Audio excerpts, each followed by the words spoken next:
절대적인 집중이라는 제목으로 사도행전 1장 12절에서 14절 말씀을 가지고 하나님의 은혜를 나누고자 합니다. 할렐루야. 주위에 계신 성도님들과 축복의 인사를 나누겠습니다. 참 행복해 보이십니다. 세상을 행복하게 만드는 해피바이러스가 됩시다. 오늘은 코로나 팬데믹 상황에도 불구하고 하나님께서 성도들의 가정과 산업에 한 해 동안 인도해 주시고 보호해 주신 하나님의 은혜를 생각하며 감사하는 추수감사주일입니다. 국어사전에 감사란 고마움에 대한 인사의 표현이라고 있습니다. 그리고 감사란 누군가가 베풀어 준 호의나 도움에 대하여 기뻐하며 오랫동안 기억하겠다는 것입니다. 그러므로 추수감사주일은 하나님이 베풀어 주신 은혜를 생각하며 기뻐하며 보내는 절기입니다. 지난 주일에는 237 전도를 위한 제한적인 집중이라는 말씀을 주시고 오늘 하나님께서 우리에게 237 전도를 위한 절대적인 집중이라는 말씀을 주셨습니다. 절대적인 집중이라는 것은 하지 않으면 안 된다는 거죠. 절대적인 집중이란 감람산 미션을 붙잡은 사도들과 초대교회 성도들이 마가다락방에 모여 열흘 동안 집중한 것입니다. 감람원에서 하나님 나라의 일을 말씀하신 그리스도께서 제자들에게 말씀하시기를 예루살렘을 떠나지 말고 내게서 들어봐 아버지께서 약속하신 것을 기다리라. 요한은 물로 세례를 베풀었으나 너희는 몇 날이 못되어 성령으로 세례를 받으리라. 는 말씀을 언약으로 붙잡은 사람들이 마음을 갖춰 오로지 기도에 힘을 썼더니 오순절날 하나님이 약속하신 성령 충만이 임했습니다. 그리고 그날부터 사도들과 초대교회 성도들이 그리스도의 증인으로 삶이 바뀌는 역사가 일어났습니다. 집중할 때 이제 변화가 되는 거예요. 그렇죠? 237 전도를 위한 절대적인 집중이란 무엇입니까? 첫째, 237 전도를 위한 절대적인 집중은 오로지 기도에만 집중하는 것입니다. 절대적인 집중은 우리의 몸과 마음과 생각을 하나님께 온전히 드리는 것입니다. 오늘 본문 13절 14절에 들어가 그들이 유하는 다락방으로 올라가니 베드로, 요한, 야고보, 안드레와 빌립, 도마와 바돌레메, 마테오 및 알페오의 아들 야고보, 셀롯인 시몬, 야고보의 아들 유다가 다 거기 있어 여자들과 예수의 어머니 마리아와 예수의 아우들과 더불어 마음을 같이하여 오로지 기도에 힘쓰더라고 했습니다. 그리고 절대적인 집중은 그리스도께서 회복해 놓은 것을 찾아서 누리는 것입니다. 그리스도께서 우리를 위하여 회복해 놓으신 것이 무엇입니까? 그리스도께서 회복해 놓으신 것은 하나님의 형상입니다. 그럼 성도들이 누려야 할 하나님의 형상이 무엇입니까? 요한일서 4장 7절에 8절에 사랑하는 자들아 우리가 서로 사랑하자. 사랑은 하나님께 속한 것이니 사랑하는 자마다 하나님으로부터 나서 하나님을 알고 사랑하지 아니하는 자는 하나님을 알지 못하나니 이는 하나님은 사랑이심이라고 했습니다. 하나님은 사랑이죠. 마태복음 5장 43절에서 44절에 또 네 이웃을 사랑하고 네 원수를 미워하라 하였다는 것을 너희가 들었으나 나는 너희에게 이르노니 너희 원수를 사랑하며 너희를 박해하는 자를 위하여 기도하라고 하셨습니다. 그리고 로마서 12장 14절에 보면은 너희를 박해하는 자를 축복하라. 축복하고 저주하지 말라고 했어요. 그러니까 하나님의 형상이라는 말은 뭡니까? 하나님의 그 속성이죠. 하나님이 어떤 분이냐고 말이에요. 이게 하나님 형상이거든요. 우리는 하나님 형상이 그대로 창조됐잖아요. 그러니까 하나님은 성경에 보니까 사랑이라. 사랑이 하나님. 그렇죠. 그러니까 우리가 사랑할 때 뭡니까? 하나님을 알게 되고, 그 사랑은 대부분 사람들은 에로스 사랑만 사랑이라고 생각하는데 그게 아니고 아가페 사랑을 말하는 거죠. 그렇죠? 그리고 절대적인 집중은 그리스도 안에서 자신의 미래와 사명을 찾는 것입니다. 하나님은 사도 바울에게는 사도행전 9장 15절에 가라, 이 사람은 내 이름을 이방인과 임금들과 이스라엘 자손들에게 전하기 위해 택한 나의 것이라고 했습니다. 그리고 사도행전 2장 24절에 내가 달려갈 길과 주 예수께 받은 사명 곧 하나님의 은혜의 복음 증언하는 일을 마치려면은 나의 생명 주사 조금도 귀한 것으로 여기지 아니하노라 라고 기록되어 있습니다. 우리는 뭡니까? 이 말씀 속에서 우리의 미래와 그런 사명을 찾아야 되는 거죠. 둘째, 2, 3, 7 전도를 위한 절대적인 집중은 오직 성령 충만을 체험하려는 것입니다. 오직 성령 충만은 무엇입니까? 요엘 선지자를 통해서 하나님이 언약으로 주신 거예요. 요엘서 2장 28절에 29절에 보면은 후에 내가 내 영을 만민에게 부어주리니 너희 자녀들이 장래일을 말할 것이며 너희 늙은이는 꿈을 꾸며 너희 젊은이는 이상을 볼 것이며 그때 내가 또 내 영을 남종과 여종에게 부어줄 것이며 라고 했습니다. 그러니까 요엘서의 말씀의 성취로 나타난 게 뭡니까? 그게 마가다락방에 임한 성령 충만이거든요. 그러니까 말씀 성취로 되어진 거죠. 그리고 오직 성령 충만은 오순절날 마가다락방에 성취된 초자연적인 능력입니다. 사도행전 2장 1절에 하절에 보면은 오순절날이 이미 이름에 그들이 다같이 한 곳에 모였더니 호련히 하늘로부터 급하고 강한 바람 같은 소리가 있어 그들이 앉은 온 집에 가득 해변하고 있습니다. 마치 불의 엿처럼 갈라지는 것들이 그들에게 보여 각 사람이 하나씩 임하였더니 불같은 바람 같은 그런 성령 충만한 역사가 나타났죠. 그러니까 불, 바람 이건 사람의 힘으로 막을 수 없잖아요. 그런 초자연적인 그런 하나님의 그 능력이 나타난 겁니다. 그러면서 그 성도들에게 이 방언에 따르고 방언은 우리가 지금 교회에서 하고 있는 방언이 아니죠. 그건 외국어를 말한 거예요. 그곳에 외국에서 온 사람들이 모였는데 그 사람들이 들을 수 있는 말이 했다는 말이죠. 그 외국어를 했다는 이야기거든요. 그게 하나님의 그 역사잖아요. 그리고 오직 성령 충만은 그리스도의 증인이 되려면 반드시 체험해야 될 능력입니다. 오직 성령이 너에게 마시면 너희가 권능받고 예루살렘 온 유대 사마리아 땅까지 내 증인이라고 하셨잖아요. 셋째, 2, 3, 7 전도를 위한 절대적 집중은 성도라면 반드시 도전해봐야 될 것입니다. 우리는 집중을 해야 되는 거예요. 우리가 집중할 때에 치유가 되는 거죠.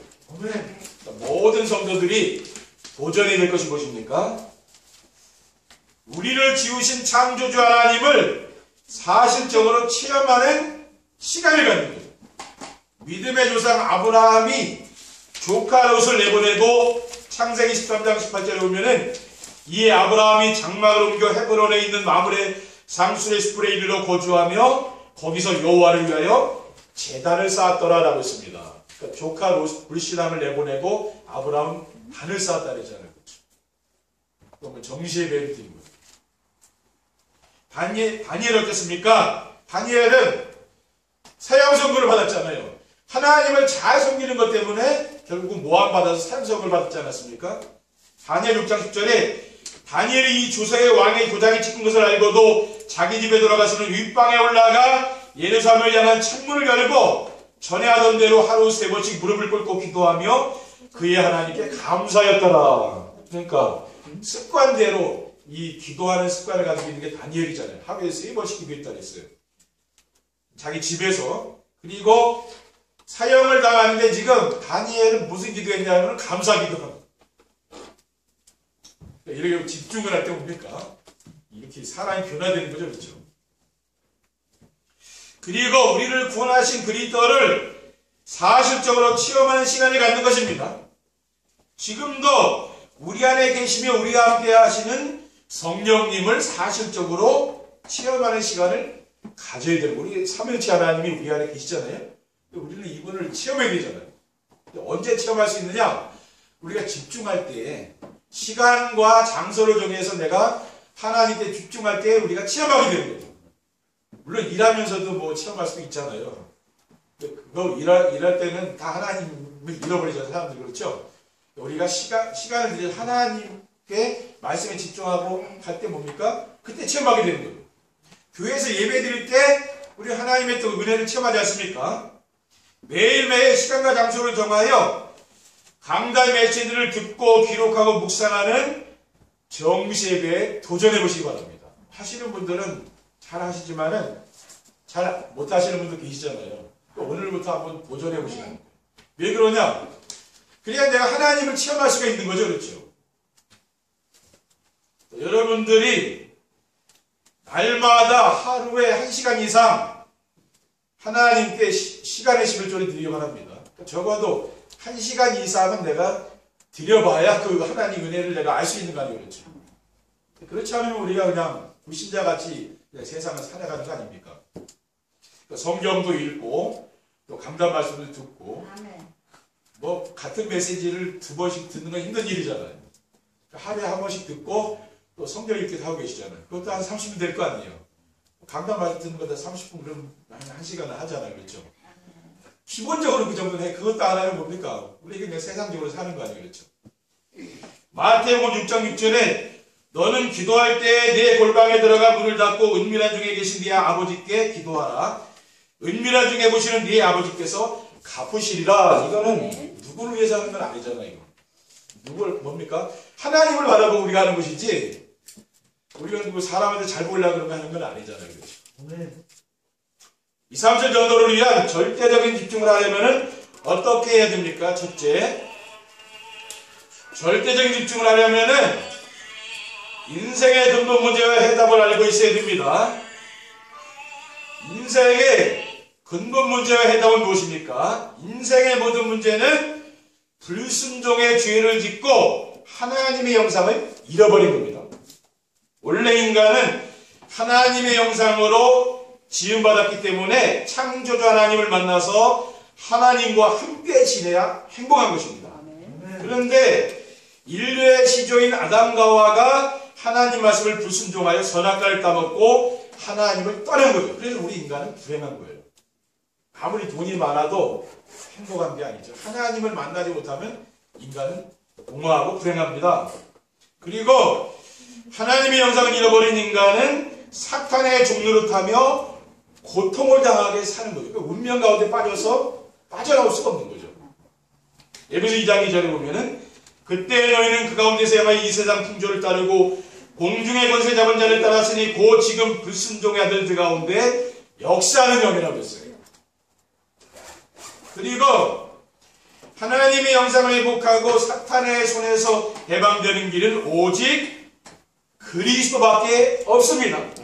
고린도전서 2장 1절 2절에 형제들아 내가 너희에게 나아가 하나님의 증거를 전할 때에 말과 지혜의 아름다운 것으로 아니하였나니 내가 너희 중에서 예수 그리스도와 그가 십자가에 못 박히신 것 외에는 아무것도 알지 아니하기로 작정하였습니다.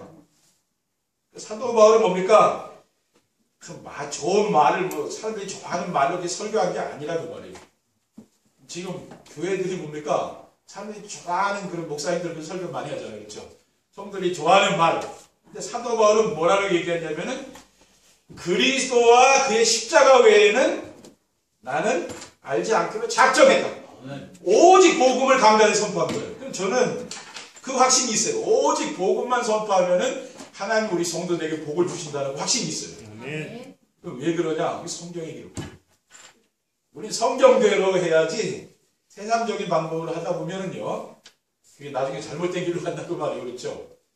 어떤 사람들 이단에 빠지기도 하고 다른 길로 가잖아요. 교회 다니다 그런 분도 많이 있거든요. 그럼 왜 그렇습니까?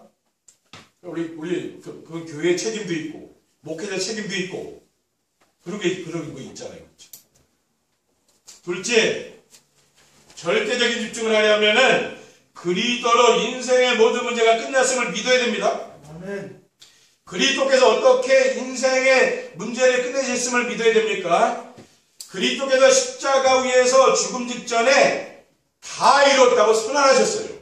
요한복음 10장 40절에 인생의 모든 문제를 끝냈다고 주님께서 말씀하셨잖아요. 우리는 이걸 믿어야 되는 거죠. 그렇죠? 이런 말씀을. 그리고 예수님을 그리스도로 믿고 영접하는 자는 하나님 자녀의 권세를 받게 됩니다. 요한복음 1장 11절에 영접하는 자고 그 이름을 믿는 자들에게는 하나님의 자녀가 되는 권세를 주었다 그랬어요. 우리는 하나님의 자녀죠. 그렇죠? 부모가 자녀한테는 모든 좋은 거 다 주잖아요. 그렇죠? 하나님이 여러분에게 복을 주시니까 여러분이 자녀란 말, 하나님 자녀란 말이에요. 그 신분에서 그게 오는 거거든요. 내가 누군가가 중요한 거예요. 그렇죠? 왕의 자녀는 뭡니까? 자기 아버지가 왕이니까 그 모든 권력을 다 누릴 수가 있잖아요.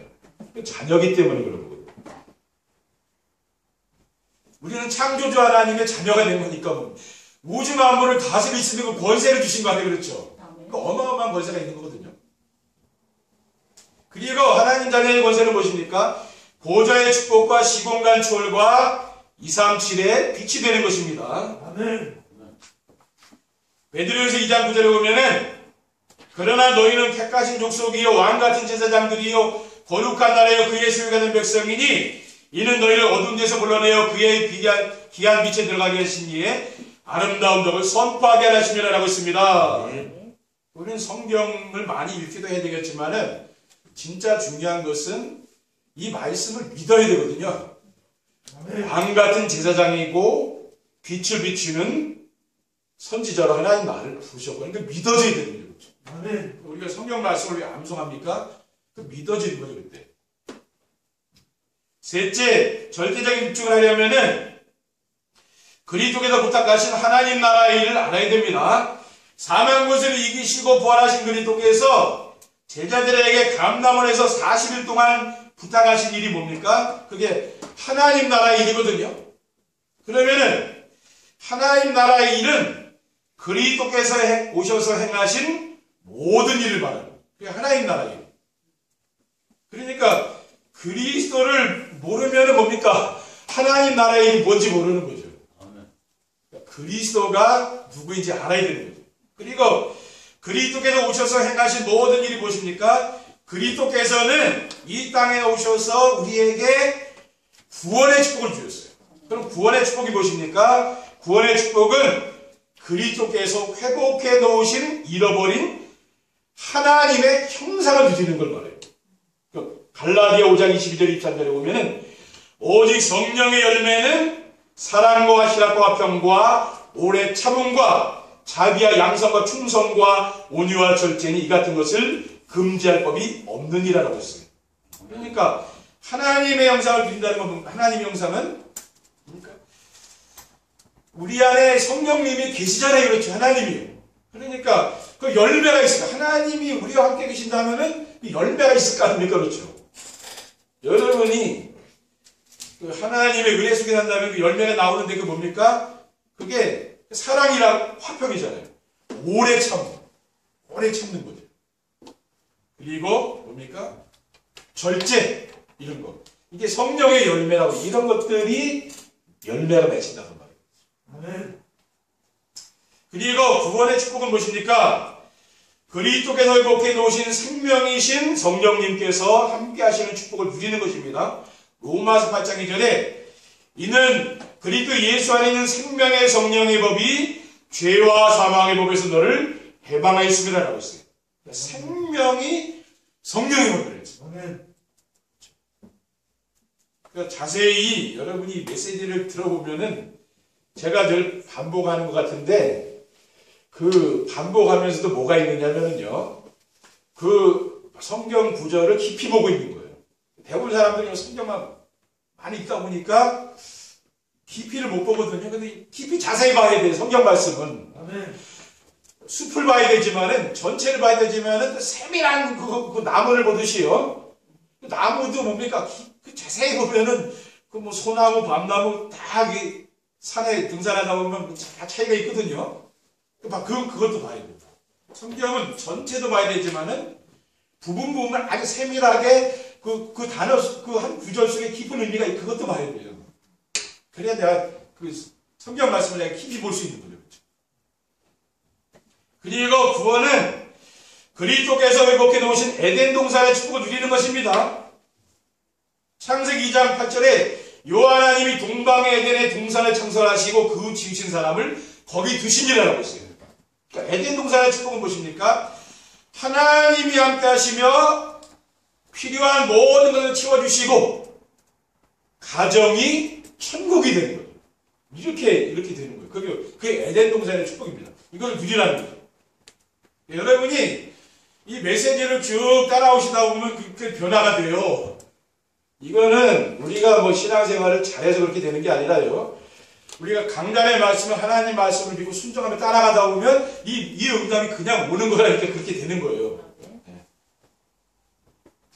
그리고 하나님 나라 이름 무엇이냐? 그리스도께서 제자들에게 특별히 부탁하신 것입니다. 사도행전 1장 3절에 그가 고난받으신 후에 또한 그들에게 확신한 많은 증거로 신이 살아계심을 나타내서 40일 동안 그들에게 보이시며 하나님 나라의 일을 말씀하시니라라고 했어요. 그리고 하나님 나라의 일은 무엇입니까? 그리스도께서 행하신 일을 세상 사람들에게 알려주는 거예요. 왜냐? 그 사람들이 지금 모르고 있잖아요. 그럼 우리가 알려줘야 되는 거예요. 그렇죠? 결론입니다. 2, 3절 전도를 위한 절대적인 집중을 하면 어떻게 됩니까? 첫째, 오순절날 마가다락방에 임한 성령 충만을 체험하게 됩니다. 오늘 추수감사 주일을 보내며 하나님이 성도들의 가정과 산업에 베풀어 주신 은혜를 생각하며 진정한 감사를 회복하고 이번 한 주간 동안 감사 회복하고요. 오로지 기도에만 집중하며 개인이 시간과 장소를 정하여 정기예배에 도전하게 되면 초대교회에 불같은 바람 같은 성령의 역사가 나타나면 전무후무한 응답이 오는 거죠. 둘째, 삶 속에서 말씀이 넘치되고 전도가 되어지는 것을 체험하게 됩니다. 인생의 근본 문제와 해답을 알고 그리스도로 인생의 모든 문제가 끝났음을 믿으며 그리스도께서 부탁하신 하나님 나라의 일을 알고 누리면은 삶 현장에서 강단의 말씀의 성취로 전도가 되어지는 축복을 누리게 되는 거예요. 우리가 전도를 하는 것이 아니라 이 말씀 성취로 전도가 되는 그런 응답이 오는 것입니다. 마지막으로 교회에서 성도들이 원내스되고 237 나라 5천 종족을 살리는 플랫폼이 됩니다. 보좌의 축복, 지공난 초월, 237의 빛, 또 하나님의 영상을 회복하고 성령님께서 함께 하시는 축복을 누리며 에덴 동산의 축복을 누리게 되면 어떻게 됩니까? 성도들이 그리스도의 사랑으로 하나가 돼요. 사탄은 막 분열시키는 거잖아요. 교회를 깨뜨리고 가정도 깨뜨리고 누가 하는 겁니까? 그 마귀 역사는 하나님은 모든 걸 행복해줘요. 하나 되게. 이게 다 바꿔줘요. 그 원내스럽게. 그리고 오직 복음으로 행복한 정도가 돼요. 그러니까 그리스도가 아니면 절대 행복하지 않습니다. 내가 오직 그리스도가 되면 뭡니까? 그냥 행복해요. 그렇죠? 그리스도를 만족하고 내가 그리스도 충돌하고 그렇게 되면 내가 행복하죠. 그렇죠? 그러면 이제 어떻게 됩니까? 우리의 가정과 현장이 플랫폼이 돼요. 그래서 237 나라 5천 종족을 마음에 품고 살리는 그러한 응답이 일어나는 겁니다. 여러분이 정말 복음으로 행복한 우리 성도님들이 되시길 바랍니다. 그러면은 여러분 절대적인 집중을 하게 되면 그렇게 돼요. 이번 한 주간 우리 성도님들 삶 속에서 진정한 감사가 회복되고 집중해서 하나님의 그런 응답을 누리는 성도들 되시기를 주님의 이름으로 축원드립니다. 기도하겠습니다. 주님 감사합니다. 오늘 주신 언약의 말씀을 굳게 붙잡고 한 주간 마가다락방에 그런 성도들 같이 기도하여서 집중해서 성령 충만 받을 수 있도록 인도해 주시옵소서. 주 예수 그리스도의 이름으로 기도드립니다.